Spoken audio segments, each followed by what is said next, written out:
Ease out your system, yeah, it took you a while. So, obviously, Presentation College, Naparima College, traditionally a massive rivalry. Presentation College will feel as national champions that they come into this, somewhat favored. Your feelings on the rivalry? After the first game in Skinner Park last season, they beat us 2-0, and I then got a sense of what it means in South, Presentation, Naparima. They hear it on the street, they hear it throughout the schools and that kind of thing. And, I enjoy that, I enjoy because we were Fatima Mokrapo comprehensive.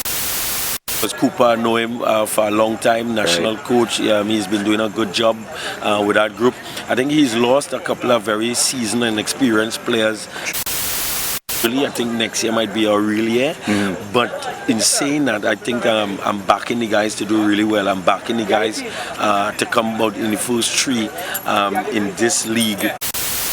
I think there has been some tapping up in the north, whereby the north teams have been shifting players from school to school. Oh, yeah. It has happened in the east also, where they've been shifting players from school to school.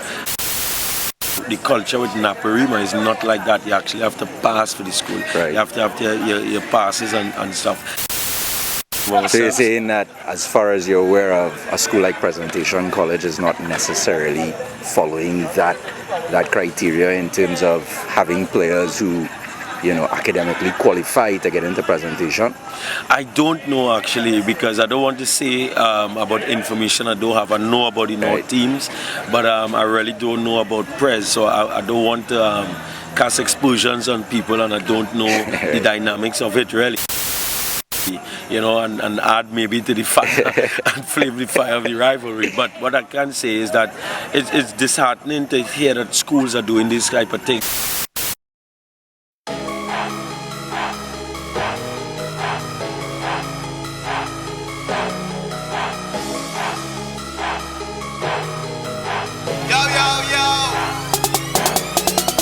So here we see now, boy. Alright, here with my team now, boy. Represent for the red, white, black every day. We be living our dreams now, boy. So just say what you feel now, boy. We just keeping it real now, boy. All around the world they ask me where we from. We say TMT now, boy. Now, boy. Now, boy. If you're from Trinidad, now, boy. Now, boy. Now, boy. If you're from Bago, now, boy. Now, boy. Now, boy. Put your hands in the air now, boy.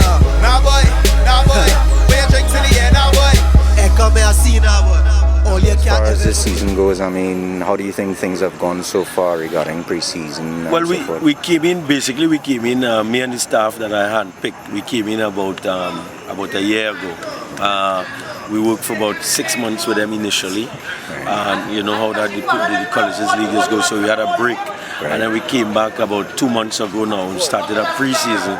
We had a camp in Tobago just a week ago, and it was excellent because we had them for a full week, an 8-day camp, where we train in the morning time on tactics and play and attitude-wise and aggression and that kind of thing.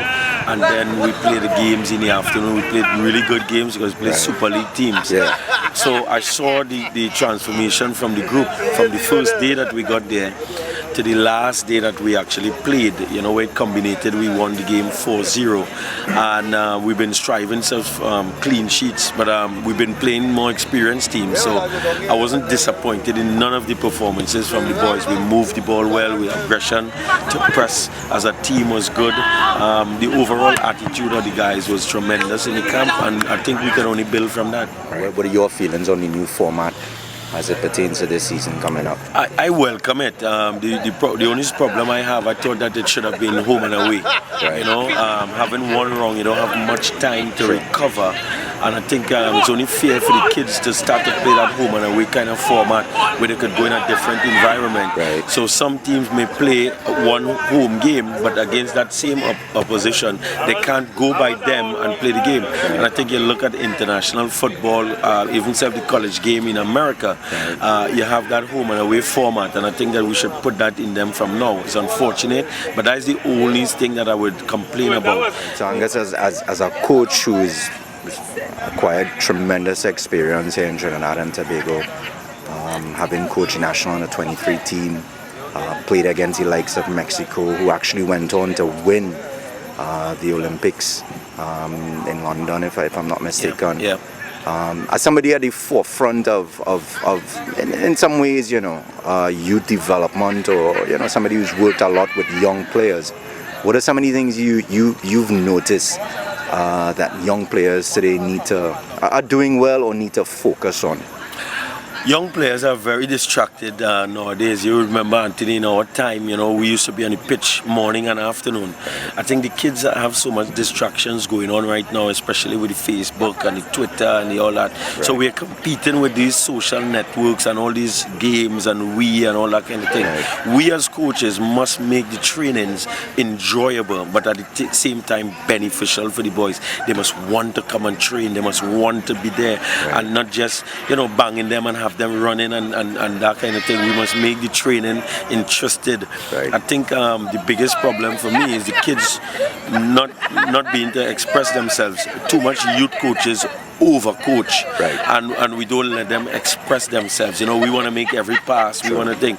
And it's the Dutch way, which I believe in, right, is that when they are that age of from 7 to 13, right, you allow them to express themselves, you allow, right, them to play, and without too much coaching. I think the culture of coaching schools also is hampering the natural development of players. Right. And then when they go into national teams, they're being picked as a Kevin Molino, and then when you bring him in the national team, you're asking him to do something else. Right. You're not going to do that to Lionel Messi. Right. Barcelona don't coach Lionel Messi when to come in, when to go out, and you pick the players and allow them to express themselves. I think too much coaches, we are guilty of over coaching our players, and I've taken that stand this season where I'm playing even more practice games than me, because the players must learn to think for themselves. Right. And if I have to keep shouting at the sideline, then I didn't do my job in training. So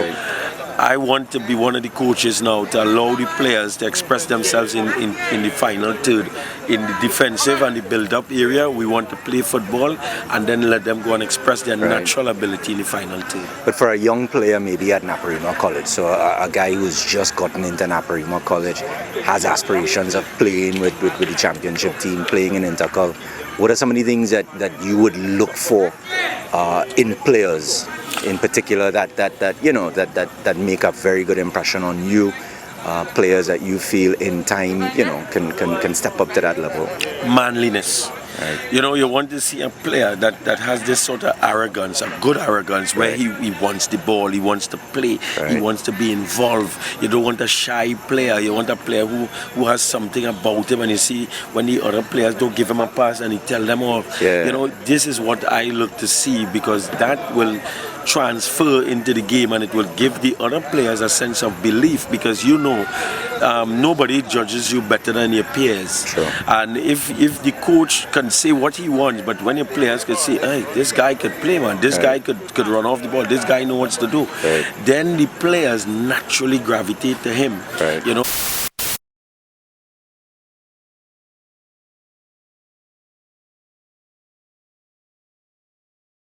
What is the most important thing for you? To be first. To be first. When you do your technical work, what is the most important thing for you? For me to be on top of the game. So you want to be what? First. Exactly.